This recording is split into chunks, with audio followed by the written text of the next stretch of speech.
with the acts of worship. It's nothing to deal with based on your smartness or your degree or your qualification. It is what Allah said, it is what Muhammad sallallahu alayhi wa sallam said, what the Sahaba of Muhammad sallallahu alayhi wa sallam did understand from Muhammad and implement. Done. Done. We have the time of the Salah that's not recommended, between Asr and Maghrib and between Fajr and the sunrise. And it's called أوقات كراهية الصلاة. الصلاة في هذه الأوقات مكروهة. To pray in those times, it's not recommended, except in few situations. The Janazah prayer, some of the scholars said Tahiyyat al-Masjid, to give a greeting to the greetings of the Masjid, or any one of the Salah that you have missed. If you remember during the time, pray it. Other than that, there is no Salah, there is no Nafilah, there is no optional. And you, Allah is telling you, my angels are there to give you rewards if you are remember Allah. And here is the adhkar of Sabah and Masa, morning and just an afternoon. And that's the way Allah is rewarding you. And the people are insisting, I'm gonna pray after Fajr. What's wrong with you? It's not wrong with me. What you are doing? Oh, I am in Rawdah. Fine. Have I ever? It's the Rawdah of Muhammad sallallahu alayhi wa sallam. The Prophet alayhi salatu wasalam has never made an exception that the Rawdah, we can violate the rules of the Salah because you are in the Rawdah. That's one of the disasters. Let's go one by one. The whole Rawdah area is very limited. And the Prophet sallallahu alayhi wa sallam said 2 rak'ahs between bayna bayti wa minbari, between the minbar and the house is Rawdah min Riyad al-Jannah. It's a garden from the gardens of the paradise. And the sunnah to pray 2 rak'ahs. It could be 2 optional rak'ahs during the time that you are allowed to pray in. But some people are going to go there and occupy that place for 24 hours.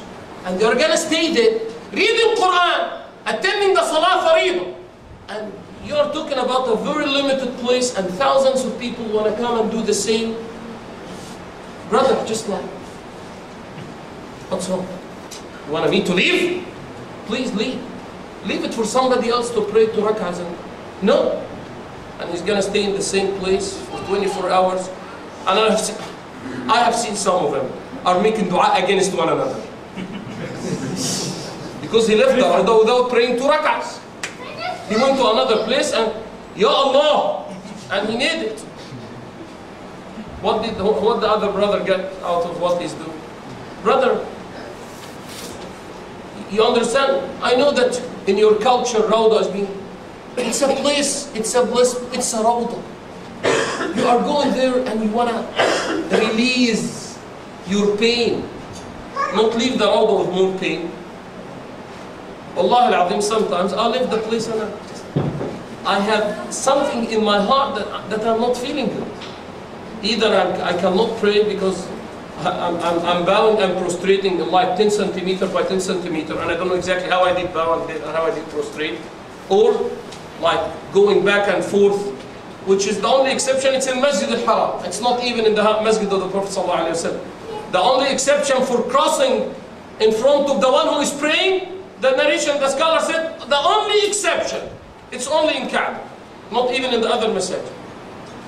And just, you are gonna see just like, you will never almost make 2 rak'ahs without, even in front of the whole Kaaba, and somebody's gonna come between you and the satir you have, and the barrier you have.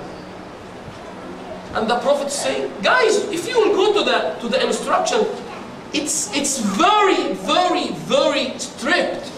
The Prophet saying, if the person, if the believer will know how serious is to cross by the distance between the one who is praying and his barrier, you should wait 40. And the narration didn't stop by this. And some of the Sahaba said, he might mean 40 hours, he might mean 40 days, he might mean 40 months, he might mean 40 years. To wait till he will finish his prayer for 40 years, rather than crossing the location that he is bound and prostrating in. Because that's the domain he has with Allah. And you know what the Prophet said? Whomever will do that, try to stop him. If he will not accept, fight with him. He is a shaitan. That is the narration. We have reached to that extent. You are going to tell the narration to the brother in Rauda? Man, I was on the way to be beaten up. Because they are thinking that I'm making up what I'm saying. Brothers, and I'm telling him, don't leave me a space. I'm telling him, just give a brother a space. You are here, I have seen you for 12 hours. Because every salah I'm going to try to find a space and I'm seeing the same brothers in the same place. Same faces for 8 days. Every day the same. Guys, you are not leaving? Fine. Your love is okay. But your deed is bouncing. I can love my deen, but I cannot pray Asr 8 rak'ahs. Is it true? It's love. Is it true? No. I love, but I cannot. Because deen equal following. Deen equal commands to be followed. I love Siyam, but I cannot make Ramadan 60 days. I cannot make a deen on my own. I cannot make that like the three what Muhammad sallallahu alayhi wa sallam did talk about them. The guy who said, I'm going to pray without stopping my whole life, standing up my whole life. And the other one, waking up without sleeping at all. And the third, I'll never touch a woman. And the Prophet ﷺ came out and he looked at the three of them. Guys, I heard some people saying, and he knows them, and he sees them, and he's telling them, مَا بَالُ أَقْوَامٍ. Out of his politeness, he's telling them, I have heard some people saying, they will keep praying without taking a rest. They will keep fasting without breaking. They will never touch you. Listen to me. I am standing up. I am praying and taking a rest. I am fasting and breaking. I am dealing with my wives. Whomever is not going to follow my sunnah, he is not from my own. We cannot make a deen on our own. Why Muhammad ﷺ has left behind the complete, again we are trying to repeat in most of the sessions the same word. If it's incomplete, you can do whatever you need. Why it's called complete? Why we have from some of the scholars what's called bid'ah?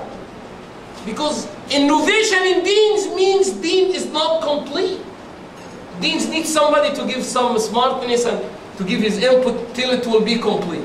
The case, Allah says very clear, Akmaltu, Atmamtu. Deen is completed, bounty is perfected, the whole story is done. And if that's not the case, Muhammad would have never died. Allah subhanahu wa ta'ala has made him passing away when the message has been perfected, not only perfected and delivered. Now it is in the hand of somebody else who will take that gut and drive force. Who are they? Who? Example. Started from the Sahaba of Muhammad sallallahu alayhi wa sallam who heard the message. Those who are present will deliver to those who are absent. And it's a generation after generation, because there is no prophet after Muhammad and there is no book after the Quran. And you have become the best ummah that Allah sent to the whole alameen because of that blessing. You are going to inherit the message of Muhammad to be delivered to every one of the human beings till the day of judgment. And many and many and many and many mixing, and just women are not happy with the rules and men are not happy with the rules, and everyone is trying to make it his own rules. And it's just thoughts of why we are not gonna move forward, because that's what Muhammad sallallahu alaihi wasallam said from day one. Whomever will live after me, you will see a lot of differences. That's what he said. إِنَّهُ مَنْ يَعِشْ مِنْكُمْ فَسَوْفَ يَجِدُ اخْتِلَافًا كَثِيرًا. Whomever will live after me will see a lot of differences, conflicts here and there, disputes. فَعَلَيْكُمْ بِسُنَّتِي. Stick to my sunnah. وَسُنَّةِ الْخُلَفَاءِ الرَّاشِدِينَ الْمَهْدِيِّينَ مِنْ بَعْدِ. And the sunnah of the great khulafa after me, Abu Bakr, Umar, Uthman and Ali. عُضُّوا عَلَيْهَا بِالنَّوَاجِبِ. Bite on with your teeth means never let it go. But that's the only way to survive peacefully. Because we used to complain about the corrupted places. We used to complain about the places of alcohol. We used to complain about the places of naked women. We used to complain about the places of dancing and is it correct? Now we are talking about what? The most honorable two places on the whole earth. Medina and Mecca. And between and during and in the middle of the acts of worship, in the acts of worship, and you are feeling just, and the people, that is the reason they are saying, how you are guys, 10 guys making the same Umrah and each one is doing his own way. His own way of Umrah. They have the right to say that. And the enemies of Islam, they are trying to pick up anything they can. Anything they can. وَلَا حَوْلَ وَلَا قُوَّةَ إِلَّا بِاللَّهِ. Let's inshallah make sure that we'll cover the last two verses in that great story between Musa alayhi salam and Al-Khidr. And it's under the same. You have nothing to do with the rules of Allah. Just listen and follow. And Allah knows what's happening exactly. And we kept reminding one another with the same. وَعَسَى أَن تَكْرَهُ شَيْئًا كُتِبَ عَلَيْكُمُ الْقِتَالُ وَهُوَ كُرْهٌ لَكُمْ وَعَسَى أَن تَكْرَهُ شَيْئًا وَهُوَ خَيْرٌ لَكُمْ وَعَسَى أَن تُحِبُّ شَيْئًا وَهُوَ شَرٌ لَكُمْ. We're gonna keep repeat the same. وَاللَّهُ يَعْلَمُ وَأَنْتُمْ لَا تَعْلَمُونَ. You might like something that's not good for you. And you might hate something and it's the best for you. Why? Allah knows the best and you know nothing. It's exactly what Allah subhanahu wa ta'ala has given us. We have covered the part of the ship. We have covered the part of the young kid that whose head has been pulled out in the hand of Al-Khidr. And we are coming to the last piece, the last incident in the trip. That Musa alayhi salam, the great prophet of Allah, one of the great patients. And we kept saying, the incidents are questionable. They are worthy to be questioned. But that was the deal between the student and the teacher from day one. Don't ask me till I clear it up. You will not be that patient with me. Don't worry. سَتَجِدُنِي إِنْ شَاءَ اللَّهُ صَابِرًا. You will see me patient. وَلَا أَعْصِي لَكَ أَمْرًا. And I'm not gonna disobey you at all. I never decline any of your commands. And every time that Musa alayhi salam never thought it would be the issues just like, I'm here to learn. And he learned that al-ilm al-ladunni, the knowledge that's coming from Allah subhanahu wa ta'ala, cannot be even scaled or balanced using our own limited mind. Because Allah has the optimum knowledge, what's behind the incidents. And it has come to that village. After they left the situation of the kid, they have stopped by this village. And they tried to ask them for hospitality. And they rejected. Guys, we are here guests, and no, just go. And while leaving, they have seen a wall that's not that complete. And Al-Khidr alayhi salam, he has taken some bricks and he told Musa, let's make it. And we are gonna build the wall for them in this city, in this town. And Musa alayhi salam, just, that is the way we are gonna deal with those people who kicked us out, and just, why you are making it for them? Just we can leave them in their way and we can go on our way. And he told him, هَذَا فِرَاقُ. That was the last question. I told you don't ask me till I clear it up. And you are the one who made the condition in the incident before that. As Muhammad alayhi salatu wasalam said, if Musa was more than patient, just was patient enough, would have learned a lot from what Allah subhanahu wa ta'ala did teach Al-Khidr. But Musa alayhi salam, after the second situation, after the second incident with the kid, he told him, إِن سَأَلْتُكَ عَنْ شَيْءٍ بَعْدَهَا فَلَا تُصَاحِبْنِي. If I'm gonna ask you after this, I should not deserve to be a companion with you on this trip. We should be isolated. And he made it. فَانْطَلَقَ حتى إذا أتى أهل قرية استطعما أهلها فأبوا أن يضيفوهما. They have asked them for food, and he said, no, we'll give you nothing. Guests. فأبوا أن يضيفوهما فوجد فيها جدارا يريد أن ينقض فأقام. And they have seen that wall that's almost on the way to be collapsed.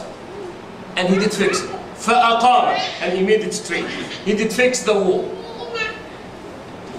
And he told him, فأقام. قال لو شئت لاتخذت عليه أجرا. That's the simple thing for those guys who did not even give us some food, to tell them, guys, you have a house that's almost on the way to be collapsed, and I came in a few minutes, I did fix it. The minimum I can ask for, just like, give me just like something to be paid for.